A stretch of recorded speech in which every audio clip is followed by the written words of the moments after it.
Good morning, friends. Welcome back to GM Philosophy in the Morning. I'm the GM Philosopher. Today we need to discuss something that I think is kind of interesting. I don't know if anyone else has any experience with this, but controlling players. Do you ever start a game of D&D or play a game of D&D and you run up against like controlling players who try to control even what you do as the GM?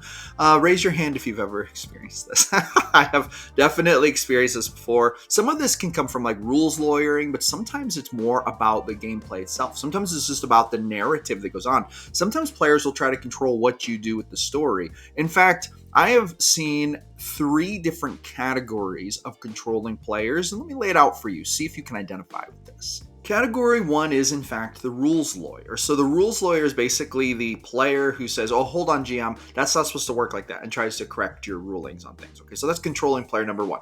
Controlling player number 2 is the type of player who actually tries to control the narrative. So this type of player is more rare, I feel like, but they might try to tell the GM how to do certain things. And this usually pertains to NPCs.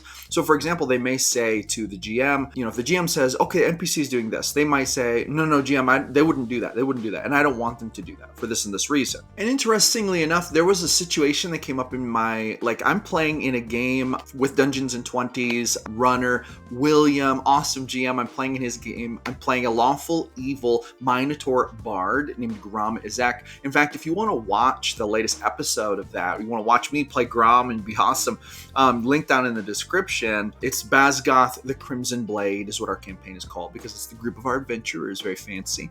Anyway, but there was a situation in that game where basically there's this NPC elf and William, the game master, basically was, having the NPC take her turn during combat. And so he was like, she was going to run up here. And then one of the other players who has seemingly developed a very emotional attachment to this NPC kind of said a thing that kind of I thought was interesting. He said, wait a minute, I don't know if I want her to do that. And then there was a little pause. And then he said, okay, I guess I'm fine with that. This was a really interesting thing. And I don't think he meant it in a controlling way. I think it was sort of just an innocent, words being thrown out there just because he kind of had a little bit of a fear that she would run into trouble during the battle because we were basically having a battle in a Coliseum. So I'm not trying to cast a negative light on my fellow player in the game. With that being said, it did make me start to think, what if that had been legitimate? What if there are players out there who actually do try to control what the GM does in a real way, not the accidental, just saying something that sounds sort of like it maybe that happened in this game because I don't think the player was trying to control the GM, but what if it was happening for real? This is what I would call a category number 2 of controlling players who try to control GM story decisions, especially relating to NPCs. With that being said, if you struggle to come up with your own plot arcs on the fly while you're running your games, especially with improv, I've developed an ebook that might help you. It's called the Ultimate Dungeon Loot Randomizer, and basically it contains 4 D100 tables that you can use to random roll plot arcs whenever you need them. So there's the hook table, and as you can see here, there's a complication table, and then there's a climax table, and there's even a wild and wacky table so that you can add really unexpected stuff for your players. And yeah, boom, that makes rolling plot arcs on the fly super easy. You can find a link to that down in the description. If you sign up for my email list, you'll get an email within seconds with the download link to this ebook in it. So boom, it's a free thing I give away just to help people who follow my channel random roll awesome plot arcs on the fly. You can print it out, keep it with your tools, and bam, if you need it, it will be there. With that being said, let's move on to controlling player number 3. Now, this is something I've seen quite a bit, and usually it only comes from new players who don't quite understand how the game works yet. But I have on occasion played with players who said things like, I'm going to walk up to that guy at the tavern and he's going to be very afraid of me, and then I'm going to intimidate him, and then he's going to cower and run away out of the room. So sometimes players will try to do these things where they sort of try to control the whole scene. Now, in my experience, nearly 100% of the time, this is chalked up to just players who are brand new to the game, usually running their first ever character in the first ever session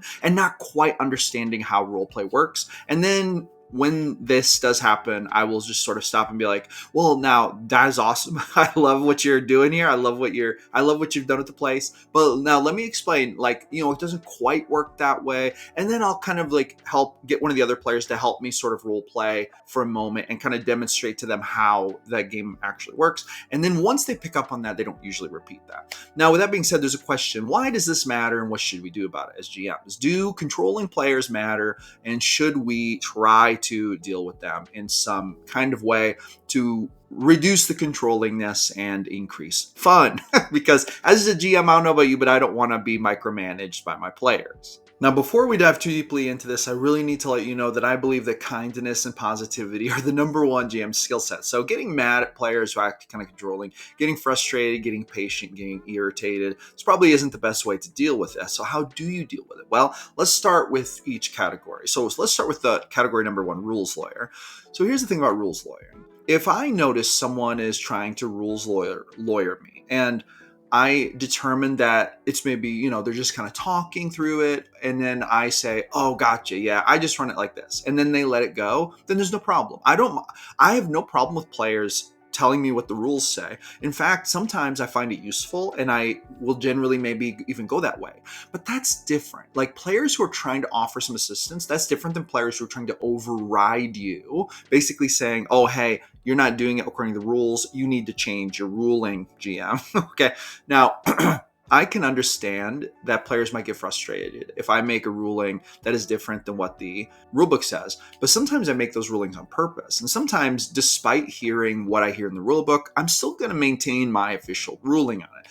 And if a player has a problem with that and they keep trying to push it, now we're moving into official problem rules lawyer territory, in which case I'll just simply kind of stop for a minute and I'll say, no, listen now, friend. I do not want to have a conflict over this. I know that's what the rules say. You seem to be exactly right about that. I do want to let you know, though, that sometimes I will make decisions that may run contrary to the rules. I don't do this to try to ruin the game. I only do this in very select situations where I feel that what I want to do will work best. And in those kinds of situations, what I would need you to do, if you want to propose what the rules are, that is so awesome and I really appreciate it. However, if I do say, no, we're going to do it this way, I just need you to go with that and be cool. So we can be cool about it, okay? I'm just letting you know that that's sort of a rule at my table. What the GM says goes. And if you, have too big of a problem with it, you could talk to me about it after the session or something like that. So that's how I would deal with that situation. And then if the player in question was chill and down with that, fine. A lot of times players just don't understand your stance on it. And if you explain it in a very positive and kind way, they'll be fine with it. With that being said, if you realize that this player is not going to take your official ruling as an answer and they're going to continue to fight with rules, I'm just going to tell you right now, it's probably better to just stop playing with that player. I know that may sound harsh. I'm super, let's say, of the mind and an advocate of the idea that we should not role play with everyone. I would never invite every single person over to my house. I would never let random people I don't get along with just sleep in my spare bedroom.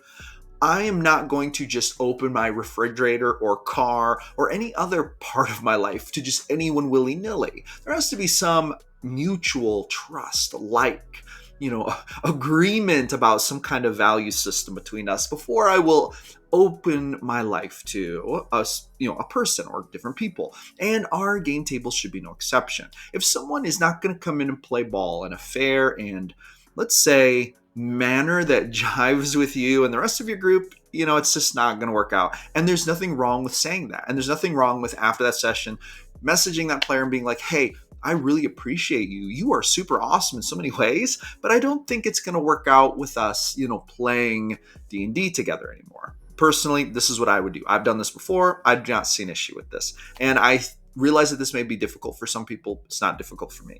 And I don't think it should be something that you should feel bad about if it has to happen. With that being said, let's move on to category number 2. Players who try to control the story narrative. Now, 9 times out of 10, when I see this happen, it boils down to either, once again, sort of a misunderstanding about the way the game is played, which is actually kind of more rare in this particular case. My third category example was much closer to that. But more than likely, it's just a case of a character or a player caring very much about a specific NPC or a specific series of events. And they're kind of trying to like hedge their place in the story. They're trying to make it really known what they want to happen. And sometimes they actually really want it to happen. Like they really, really want it to happen that way. And that can be actually pretty challenging to deal with. So here's what I will say to players who do this. And once again, this is a spectrum of different things. What I find is that when I offer kind of a solution, that usually solves a problem. If a player does not take my solution and they just continue to try to just like force what they want to happen, it's probably not going to work out between us. But we've already talked about that. So let's talk about what I would actually say to solve this problem. Here's what I would say. I would say to the player, now, obviously they're doing what they're doing. If you want to try to influence their behavior, you can. You could like use a persuasion check or an intimidation check, or you could like use a free action to call out to them. If you want to use any of those methods, you're pretty sure that, they seem to be doing what they're doing of their own free will. I might even say, roll me an insight check. You see that they seem to have some kind of plan that they're trying to orchestrate by moving over here like this. Whatever. Basically, I would revert it from player wants a specific outcome. We take it back into the game, give them in-game tools to try to accomplish what they would like to accomplish. For the vast majority of cases, this works really, really well. And it just sort of seems to remind the player that there are in-game tools to try to accomplish what they want to accomplish, while also subtly reminding them that they are not in charge here. They cannot control the destiny of this NPC any more than they can control the destiny of the other players. That's just how it goes. Once again, most of the time, this is a perfectly workable solution. Sometimes it is not. And if I find that players just continue to incessantly try to control the decisions I'm making with the narrative, it's probably not going to work out. They're probably going to get an ejection from the group, because we can't have that frustration, right? We cannot have that frustration. And this takes us to category number 3, the new player who kind of tries to run the whole scene because they don't quite understand how the game works. This is pretty simple, and I kind of already explained it. You just explain to them how the game works. You just explain to them, the steps to go through in the order of role play. GM describes a thing, they can interact with things, they make checks, etc. Once a player understands this, I find that category 3 basically disappears. I have never, ever, even once in over 20 years of gaming, seen a player continue to try to control the whole scene after understanding like the way it works and after seeing me role play with the other players, etc. So that usually seems to sort itself out in pretty short order. With that being said, there is one more thing I'd like to discuss, though it doesn't exactly pertain to controlling players, but I would like to show you my Ultimate Dungeon Loot Randomizer. This is a book I wrote, and if you love rolling new and awesome dungeon loot that your characters have never seen before, then this book might be for you. This is available in a hardcover, a softcover, and an affordable ebook option. Link is in the description. You can buy this on my Blurb bookstore, but it has these beautiful 10 D100 tables filled with awesome dungeon loot. The artwork is beautiful. As you can see, there are like 10 different categories of loot that you can roll up using this. And in fact, let me show you another pretty cool picture here. This is the Magic Scrolls section.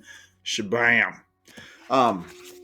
You can also watch a full product demo where I take you all through this. Link is in the description. But anyway, you can roll mundane dungeon items, slightly magical dungeon items, mundane weapons and armor, magical weapons and armor, individual pieces of treasure, magic scrolls, potions and elixirs, cursed items, forgotten wonders, and otherworldly relics, and full chests of treasure and loot. You can literally generate full chests. So I sell these to help support my channel, and I use these when I play D&D. This is my new favorite way to roll dungeon loot. I love using D&D magic items and loot generators. That being said, I do get a little burnt out of giving the same old loot out over and over again. So grab this, links in the description, roll up dungeon loot that your players will never see coming, and make your games even more awesome. And with that being said, that is going to be a wrap for today. Thank you so much for coming back for another episode of GM Philosophy in the Morning. I'm here every single day creating videos about the best game in the world, D&D. So I will see you awesome people on the next one.